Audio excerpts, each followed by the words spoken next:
All right, how's everyone doing tonight? Pretty good? Yeah. All right, so we're them beans. We're thinking about them beans. So what we've done is a music management app, essentially. Taylor can tell you more about it, but the front end was built in. Yeah, so the front end is built with Angular. The back end is built with Node, Koa, just MySQL for database. We tried to get it on AWS, but it was giving us trouble, so it's just on my local machine. But this idea was actually inspired by my church's terrible filing system. So really, our filing system is not really a filing system. It's just a giant room where they just kind of throw paper and then kind of hope for the best come Sunday. And you know, I've been going there long enough and admittedly kind of contributing to that mess. So I figured, well, what the heck, you know, kind of make it easy for people like myself and other people to kind of input songs and create set lists and manage band members and all that kind of stuff. So while you want to talk about the CD thing? Okay, so we use a type of sheet music called chord sheets. When you think of sheet music, you usually think about the 5-bar graphs that have 5 bars that go all the way across. You have each individual note with the tail and the fill-in deciding how long that note is. But with chord charts, all you have is the chord above the syllable in which it's played when it's sung. So timing information is hard to gather from that. And it's also hard to maintain the chord with the syllable which is above when we represent it on from paper to digital form. So one of our features is you can take an image of a pre-existing chord graph, and then using it's really hard to pronounce. It's OCR OPUS. It's a optical character recognition software, and we use it to binarize images, and then I have a custom algorithm to segment the page down. Then we read the characters from the line and decide whether or not it's a control character, or a control line, a chord line, or a lyric. That's not my code, I guarantee it. But yeah, so we convert it to a JSON format, which we can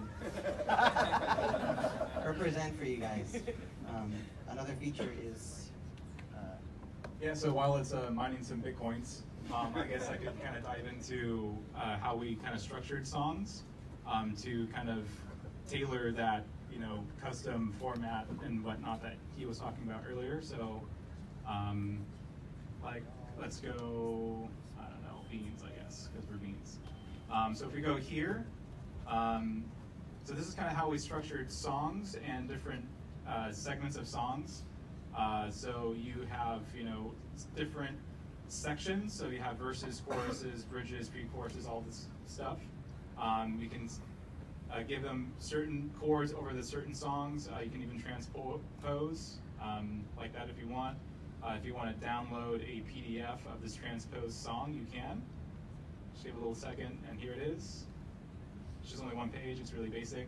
Hopefully this is done. It is done. Okay.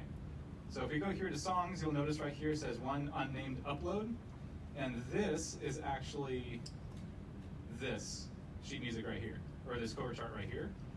So open the technology that he was talking about earlier, try to map different sections of the song with this right here. So it inferred this was an intro, gave it an intro, and try to line up these chords right here with what it tried to make out with the letters right here.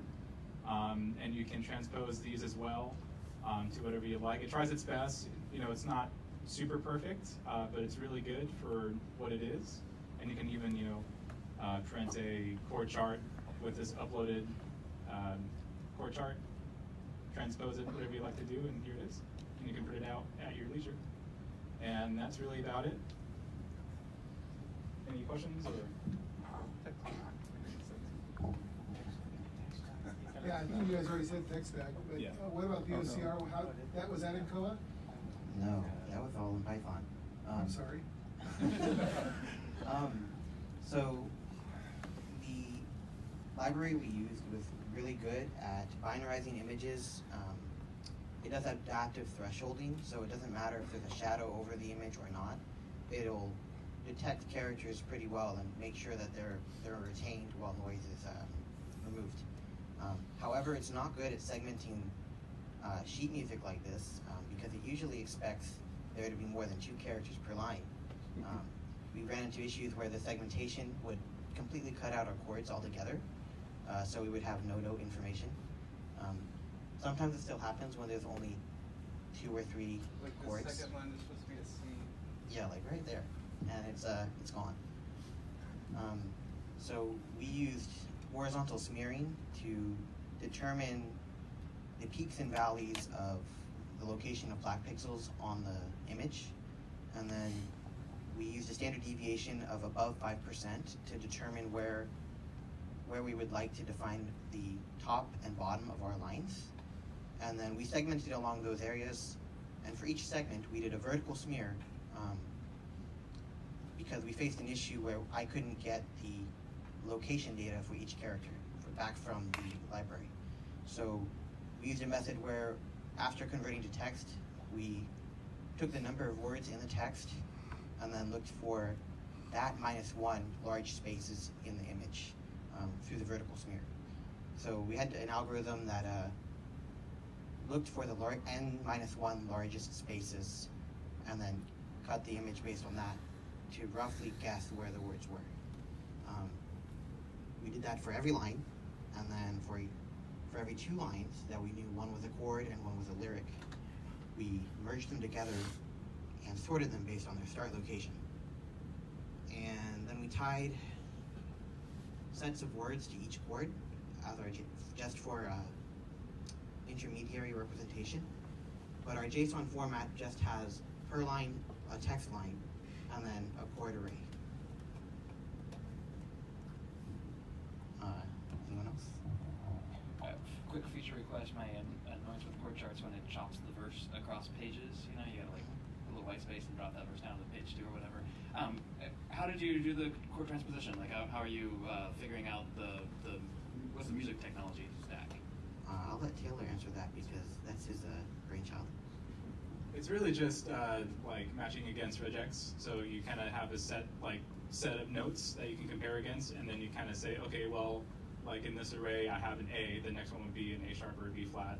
So if I'm depending on which direction I'm transposing, I just shift everything, all those chord elements up that array, or up 1 position. And if it reaches the end of that, then it would just kind of fall all the way back.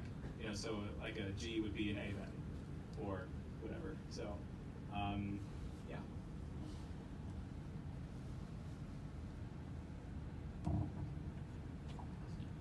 You guys look into any existing tech that does this?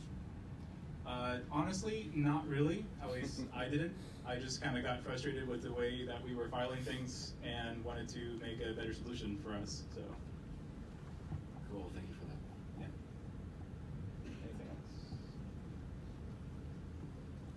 else? All right, thank you guys.